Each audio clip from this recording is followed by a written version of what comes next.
ദുരന്തർ 2 കണ്ടു. One of the most exciting cinema of this year and അന്യായ level cinema, അന്യായ level theatre experience. ധൈര്യമായി ticket എടുക്കാനേ ഞാൻ പറയുള്ളൂ. ഒരു നല്ലൊരു ഊണ് കഴിച്ച ഒരു ഫീലിംഗ്, നല്ലൊരു ടേസ്റ്റി ബിരിയാണി കഴിച്ച അനുഭവമാണ് എനിക്ക് പേഴ്സണലി പടം തന്നത്. A proper conclusion, a proper story telling, proper buildup ഉള്ള ഒരു കിടിലൻ സ്പൈ ആക്ഷൻ ത്രില്ലർ സിനിമ. ഫസ്റ്റ് പാർട്ട് നിങ്ങൾക്ക് എന്തും ആയിക്കോട്ടെ, ആവറേജ് ആയിക്കോട്ടെ, ഡീസന്റ് എക്സ്പീരിയൻസ് തന്നതായിക്കോട്ടെ. എനിക്ക് പേഴ്സണൽ ഡീസന്റ് എക്സ്പീരിയൻസ് ആണ് പടം ഫസ്റ്റ് പാർട്ട് ഫീൽ ചെയ്തത്.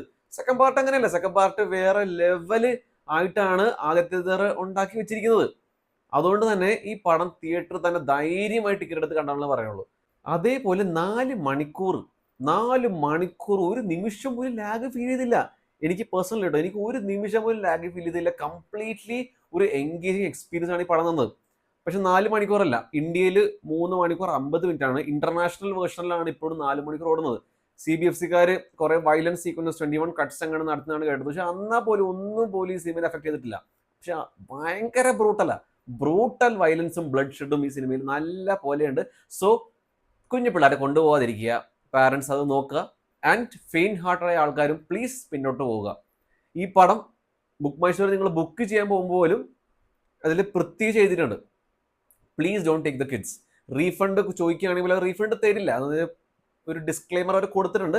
എന്നിട്ട് പോലും ബുക്ക് ചെയ്ത് നിങ്ങളുടെ മാത്രം പ്രശ്നമാണ്. സോ ഞാൻ വീണ്ടും പറയാണ്, പിള്ളേരെ കൊണ്ടുപോകുന്നത് ബിക്കോസ് അത്രയും മാത്രം വയലൻസ് ഉണ്ട്. ഫസ്റ്റ് പാർട്ടാണ് നിങ്ങൾ ആന തേങ്ങ എന്നൊക്കെ പറയുമ്പോൾ ഇത് കണ്ടു നോക്കി, ഇതിനകത്ത് അമ്മാതി രീതിയിലുള്ള ഒരു ബ്രൂട്ടാലിറ്റിയാണ് കാണിക്കുന്നത്. പക്ഷെ എല്ലാം വേണ്ടതാട്ടോ, ഒന്നും അനാവശ്യമായിട്ടുള്ള വയലൻസ് ഒന്നും അല്ല. ബിക്കോസ് ഈ സിനിമയുടെ ടൈറ്റിലാണ് ദുരന്തർ ദ റിവെഞ്ച് ആണ്. ആ ഒരു മനുഷ്യൻ റിവെഞ്ച് അത് അത്രത്തോളം ജസ്റ്റിഫൈ ചെയ്താണ് വയലൻസിലൂടെ കാണിച്ചിരിക്കുന്നത്. അത് നമുക്ക് ശരിക്കും ഇത് മനസ്സിലാവും, അത് നമുക്കിത് ഫീൽ ചെയ്യും. അതുകൊണ്ട് തന്നെ വയലൻസ് ഭയങ്കര ജസ്റ്റിഫൈഡ് ആണ് ഈ ഒരു സിനിമയിൽ. എസ്പെഷ്യലി ആദ്യത്തെ ഒരു 15 മിനിറ്റിൽ നമ്മളിങ്ങനെ ചാർജ് ആകും. അനുമേനന്റെ വാക്കിൽ പറയുകയാണെങ്കിൽ ആദ്യത്തെ 15 മിനിറ്റും അവസാനത്തെ ഒരു 3/4 മണിക്കൂറുമാണ് ഈ സിനിമയിലെ ഭയങ്കര സാറ്റിസ്ഫാക്ഷൻ. എനിക്ക് ഭയങ്കര എനർജി പമ്പിങ് ആയിട്ട് തോന്നിയത്. ഫസ്റ്റ് ഹാഫ് മോസ്റ്റ്ലി ബിൽഡപ്പ് ആണ്. സെക്കൻഡ് ഹാഫ് ആണ് കംപ്ലീറ്റ് ട്വിസ്റ്റ്, ടേൺ, സർപ്രൈസസും ആക്ഷൻസ് ഒക്കെ കയറി വരുന്നത്, കുറെ ആക്ഷൻ ബ്ലോക്സ് ഒക്കെ കയറി വരുന്നത്. പക്ഷെ എല്ലാം very well written and very well directed by Aditya Dhar. ഒരു കംപ്ലീറ്റ്ലി ഒരു പുതിയ ബെഞ്ച് മാർക്ക് തന്നെ ക്രിയേറ്റ് ചെയ്തിരിക്കുന്നത് സ്പൈ ആക്ഷൻ ത്രില്ലേഴ്സിന് വേണ്ടി. അത് hats off to this man. ഭയങ്കര അടിപൊളിയായിട്ട് തന്നെ well planned, very well written, അടിപൊളി ക്യാരക്ടറൈസേഷൻ ആൻഡ് 4 മണിക്കൂർ നമ്മളെ പിടിച്ചിരുത്തുന്നുണ്ട് തിയേറ്ററിൽ. അതിനാൽ ഏറ്റവും വലിയ കാര്യം ഇപ്പൊ എല്ലാരും പറയുന്നത് റീൽസ് കാരണം ആൾക്കാർക്ക് ക്ഷമയില്ല. ഈ സിനിമ ഇരുന്ന് കാണിക്കി. ഇപ്പൊ അവര് 4 മണിക്കൂർ ഈ പറയുന്ന ആള് 4 മണിക്കൂർ ഇരുന്ന് കാണുവാണെങ്കിൽ അവർക്ക് ക്ഷമയുണ്ട്. നഷ്ടപ്പെട്ടിട്ടില്ല തന്നെയാണ് ഈ ഒരു സിനിമയിലൂടെ തെളിയിക്കുന്നത്. അത്ര എൻഗേജിങ് ആണ് സിനിമ. എല്ലാ നിമിഷം എന്തെങ്കിലും അവർ ഇട്ടുകൊണ്ടേയിരിക്കും. ഏതെങ്കിലും നിമിഷം നമുക്ക് ലാഗ് പോലെ ഫീൽ ചെയ്യുമ്പോൾ അപ്പൊ പുതിയൊരു സംഭവം വരും. കുറെ നമ്മൾ പോലും പ്രതീക്ഷിക്കാത്ത കുറെ സംഭവങ്ങൾ നമുക്ക് ഈ ഒരു ദുരന്തർ പാർട്ട് പോലെ നമുക്ക് കാണാൻ സാധിക്കും. ചിലപ്പോൾ നമ്മൾ കുറെ പ്രെഡിക്റ്റ് ചെയ്തിട്ടുണ്ടാവും, പക്ഷെ ആ പ്രിഡിക്ഷന്റെ അപ്പുറത്ത് കുറെ സംഭവങ്ങൾ ഈ സിനിമ നമുക്ക് ഡെലിവർ ചെയ്യുന്നുണ്ട്. And Aditya Dhar he delivered. ഒരു നെക്സ്റ്റ് ലെവൽ സീക്വലാണ് ക്രിയേറ്റ് ചെയ്തിരിക്കുന്നത്. ഞാൻ പറഞ്ഞില്ല, ഫസ്റ്റ് പാർട്ട് എനിക്ക് വെറും ഒരു ഡീസെന്റ് ഒരു നല്ലൊരു സിനിമ, നല്ലൊരു സ്പൈ ആക്ഷൻ പടം കണ്ട ഒരു അനുഭവമായിരുന്നു. പക്ഷെ സെക്കൻഡ് പാർട്ട് അങ്ങനെയല്ല.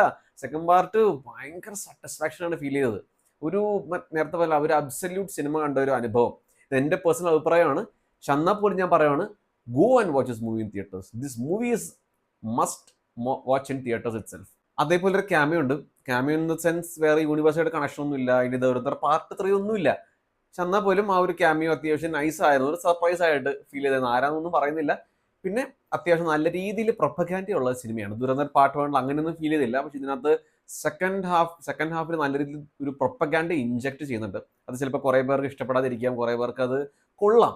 എന്നാൽ പോലും അത് വെൽ പ്ലേസ്ഡ് ആയിരുന്നു. എല്ലാം വെൽ പ്ലാൻഡ്, വെൽ പ്ലേസ്ഡ്. അതുകൊണ്ട് തന്നെ അതൊക്കെ എൻജോയ് ചെയ്തിരുന്ന അത് കണ്ടു. അതേപോലെ തന്നെ ആദിത്യദറിനെ നമിച്ചേ പറ്റും. ബിക്കോസ് ഒരു റീസെന്റ് ഏതൊരു ഇന്റർവ്യൂവിൽ പറഞ്ഞിട്ടുണ്ട്, this movie is not against the country Pakistan.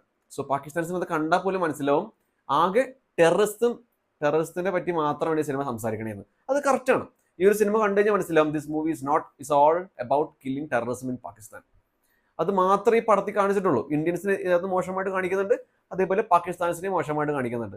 So killing terrorist in Pakistan so that Indians and Pakistan's can sleep peacefully. അതാണ് ഈ സിനിമയോട് അവർ മെൻഷൻ ചെയ്യുന്നത്. അത് ഭയങ്കര ഹാർഡ് ഹിറ്റിംഗ് ആയിട്ടും നമുക്ക് തന്നെ അത് കണക്ട് ആവുന്ന രീതി തന്നെ അവർ ഈ ഒരു കഥയിലൂടെ അവർ തെളിയിച്ചിട്ടുണ്ട്. ആൻഡ് ഈ സിനിമയുടെ സ്റ്റോറി എല്ലാവർക്കും അറിയാവുന്നതാണ്. ഫസ്റ്റ് പാർട്ട് കണ്ടവർക്കാണെങ്കിൽ എല്ലാവർക്കും പ്രതീക്ഷിക്കാം സെക്കൻഡ് പാർട്ടിൽ എന്താണ് അവർ കാണിക്കാൻ പോകുന്നത്. That is Hamza's rise as king of Lyari. അത് ബ്രില്യൻ്റ് ആയിട്ട് കാണിച്ചിട്ടുണ്ട്, അടിപൊളിയായിട്ട് അത് എസ്റ്റാബ്ലിഷ് ചെയ്തിട്ടുണ്ട്. നമുക്കത് ശരിക്കും എൻജോയ് ചെയ്യും. നമുക്ക് അതേപോലെ ഒരുപാട് ഗൂസ് ബംസ് തരുന്ന, രോമ എണീറ്റ് നിന്ന് കയ്യടി പോലും കൊടുക്കുന്ന അടിപൊളി നിമിഷങ്ങളുണ്ട് സിനിമയിൽ. അതൊന്നും ബോളിവുഡിൽ അധികം കാണാത്തതാണ്, അല്ലെങ്കിൽ മിക്കൊന്നും ഏൽക്കാത്തതാണ്. പക്ഷെ എന്നാൽ പോലും ഇതിനകത്ത് എല്ലാം വർക്കായിട്ടുണ്ട്. അതാണ് ഈ സിനിമയുടെ ഏറ്റവും വലിയൊരു അത്ഭുതമായിട്ട് തോന്നിയത്. And Ranveer Singh the man. First പാർട്ടിൽ അക്ഷയ് ഖന്ന തൂത്ത് വായിക്കുക, second part this completely for Ranveer Singh. അടിച്ച് പൊളിച്ച് അഭിനയിച്ചിട്ടുണ്ട്. ആ ഒരു സ്ക്രീൻ പ്രസൻസും പെർഫോമൻസും സ്വാഗും എന്ത് ലെവല് കേപ്പബിലിറ്റി ഉള്ള മനുഷ്യനാണെന്ന് ഈ ഒരു സിനിമ കണ്ടപ്പോൾ വീണ്ടും തെളിച്ചിരുവാണ്. കംപ്ലീറ്റ്ലി ഡിഫറെന്റ് രൺവീർ സിംഗിനകത്ത് കാണാൻ പറ്റുന്നത്. ഒരു നിമിഷം പോലെ അഭിനയിക്കുന്നിടത്ത് ഫീൽ ചെയ്യില്ല. അത്രയും അങ്ങനെ ഒരു മരിച്ച് അഭിനയിക്കുക ഒരു ക്യാരക്ടറായിട്ട്. ആ ഒരു ക്യാരക്ടറിനെ മാത്രമേ കാണാൻ പറ്റുള്ളൂ. നമ്മൾ ഇതുവരെ രൺവീർ സിംഗിനെ കാണാത്ത ഒരു different side of his face നമുക്ക് ഇതിനകത്ത് കാണാൻ പറ്റും. അതിപ്പോൾ ദേഷ്യപ്പെടുന്ന സീനാണെങ്കിലും വിഷമിക്കുന്ന സീനാണെങ്കിൽ പോലും നമുക്കത് ശരിക്കും കൊള്ളുന്ന രീതിയിലുള്ള ഒരു ഭയങ്കര ഇമോഷണൽ ഡെപ്ത് ഉള്ള പെർഫോമൻസ് ആയിരുന്നു രൺവീർ സിംഗ് ഇതിനകത്ത് പ്ലേ ചെയ്തിരിക്കുന്നത്. ആൻഡ് കംപ്ലീറ്റ്ലി രൺവീറിന്റെ അഴിഞ്ഞാട്ടമാണ്. ആൻഡ് ബാക്കിയുള്ളവർ വെറും കളിപ്പാട്ടങ്ങൾ ഇതിനകത്ത് കാണിച്ചു വെച്ചിരിക്കുന്നത്. പിന്നെ അതേപോലെ ഇതിനകത്ത് മാധവൻ, ഫസ്റ്റ് പാർട്ടിൽ മാധവന് വലിയ കാര്യമൊന്നും ഉണ്ടായില്ല. പക്ഷെ മാധവൻ ഇന്റർവ്യൂവിൽ പറഞ്ഞത് ശരിയാണ്. സെക്കൻഡ് പാർട്ടിലാണ് മാധവന് കൂടുതൽ ഫോക്കസ് കൊടുത്തിരിക്കുന്നത്. ആൻഡ് മാധവൻ കസറായിട്ടുണ്ട്. കുറെ സ്കോർ ചെയ്യാൻ പറ്റുന്ന നിമിഷങ്ങൾ ശരിക്കും സ്കോർ ചെയ്തിട്ടുണ്ട്. നമുക്ക് തന്നെ കൈയടി കൊടുക്കാൻ പറ്റും. അതേപോലെ കുറെ മാസ് രംഗങ്ങളുണ്ട് മാധവന് പോലും. പിന്നെ അർജുൻ രാംപാലാണ് ഇതിനകത്ത് മെയിൻ വില്ലൻ കഥാപാത്രം. ആൻഡ് അർജുൻ രാംപാൽ പൊളിച്ചു. നമ്മൾ അർജുൻ രാംപാലിന്റെ ക്യാരക്ടർ നമ്മൾ പ്രതീക്ഷിക്കാത്ത ഒരു സൈഡ് നമുക്ക് ഈ സിനിമയിൽ അവർ എക്സ്പ്ലോർ ചെയ്യുന്നുണ്ട്. എന്നിട്ട് അത് ഭയങ്കര പുതുമയാണ് ഫീൽ ചെയ്തത്. അത് അർജുൻ രാംപാൽ അടിപൊളിയുടെ ക്യാരക്ടറിനെ പെർഫോം ചെയ്തു. രാകേഷ് ബേഡി കിടിലായിരുന്നു. സ്കോർ ചെയ്യേണ്ട നിമിഷങ്ങൾ അടിപൊളിയായിട്ട് സ്കോർ ചെയ്തിട്ടുണ്ട്. സാറാ അർജുൻ ഇമോഷണൽ രംഗങ്ങളിൽ വളരെ നന്നായിരുന്നു. അതേപോലെ ദാനിഷ് പണ്ടോർ നന്നായിരുന്നു. പിന്നെ ഇതിന്റെ action sequences very well choreographed ആയിരുന്നു, വെരി വെൽ എക്സിക്യൂട്ടഡ് ആയിരുന്നു. എനിക്ക് ഫസ്റ്റ് പാർട്ടിനേക്കാളും കൂടുതൽ ആക്ഷൻ സീക്വൻസ് ഇതിനകത്ത് ഉണ്ടായ പോലെ ഫീൽ ചെയ്യും. എസ്പെഷ്യലി ആദ്യത്തെ 15 മിനിറ്റ് അവസാനത്തെ 3/4 മണിക്കൂറും നല്ല ആക്ഷൻ ബ്ലോക്സ് കാണാൻ പറ്റും. പിന്നെ സിനിമാറ്റോഗ്രഫി, ആ പഞ്ചാബ് ആണെങ്കിലും ലിയാറി ആണെങ്കിലും അടിപൊളിയായിട്ട് അവർ വിഷ്വലി ക്യാപ്ചർ ചെയ്തിട്ടുണ്ട്. അതുകൊണ്ട് തന്നെ നമുക്ക് ഭയങ്കര വിഷ്വൽ ഇമേഴ്സീവ് എക്സ്പീരിയൻസ് ആണ് ഫീൽ ചെയ്തത്. ആ ഒരു 4 മണിക്കൂർ നമ്മൾ ആ ഒരു വേൾഡിന്റെ ഭാഗമാണെന്ന് നമുക്ക് ഫീൽ ചെയ്യും. പിന്നെ ഇതിന്റെ സെറ്റ് ഡിസൈൻ ലിയാറി ക്രിയേറ്റ് ചെയ്തിരിക്കുന്നത് ഔട്ട്സ്റ്റാൻഡിംഗ് ആയിട്ടാണ്. And very well edited. Music മാത്രമാണ് കുറച്ചും കൂടെ പഞ്ചാബായിരുന്നു. റെട്രോ സോങ്സും അതേപോലെ കുറേ ഇടത്ത് ഇതിന്റെ സോങ്സും ബാക്ക്ഗ്രൗണ്ട് സ്കോർ വർക്കാവുണ്ട്. അതേപോലെ വർക്കാവാത്ത ഇടങ്ങൾ ഉണ്ടായിട്ടാണ് എനിക്ക് പേഴ്സണലി ഫീൽ ചെയ്തത്. ആൻഡ് ഇതിന്റെ നെഗറ്റീവ്സിലൂടെ കടക്കുവാണെങ്കിൽ നേരത്തെ പറഞ്ഞ മ്യൂസിക്കിന്റെ കുറച്ചും കൂടെ ഒരു പഞ്ചാവാമായിരുന്നു എന്ന് തോന്നി. ആൻഡ് കുറച്ച് പ്രൊപ്പഗാൻഡ കുറച്ച് ഓവറായിട്ട് യൂസ് ചെയ്ത പോലെ ഫീൽ ചെയ്ത്. പിന്നെ എൻ ക്രെഡിറ്റ്സ് കുറച്ച് അൺനെസറി ആയിട്ട് തോന്നി. നമ്മൾ അത്രയും നേരം ഇരുന്ന് ലാസ്റ്റ് ഒരു 2 മിനിറ്റ് ഒരു എൻ ക്രെഡിറ്റ്സ് ഉണ്ട്.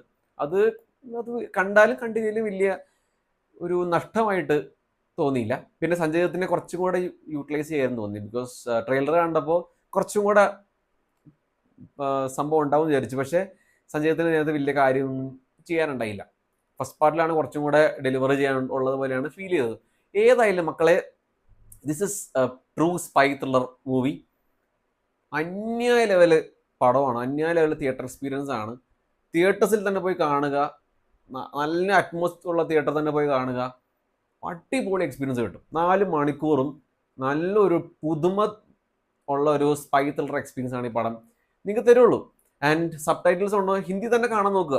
കുറേ ലാംഗ്വേജിൽ ഈ പടം ഉണ്ടെങ്കിൽ പോലും ഒറിജിനൽ ലാംഗ്വേജ് തന്നെ കാണാൻ നോക്കുക. ഹിന്ദിയിൽ ഇപ്പോൾ ഏകദേശം എല്ലാ തിയേറ്റേഴ്സും സബ് ടൈറ്റിൽസ് അവൈലബിൾ ആണ്. കുറേ പ്രശ്നങ്ങളുണ്ടായിരുന്നു, പക്ഷെ എന്നാൽ പോലും ഇപ്പോൾ എല്ലാ തിയേറ്ററിലും സബ് ടൈറ്റിൽ അവൈലബിൾ ആണെന്നാണ് ആസ് പെർ റിപ്പോർട്ട്സ് കേട്ടത്.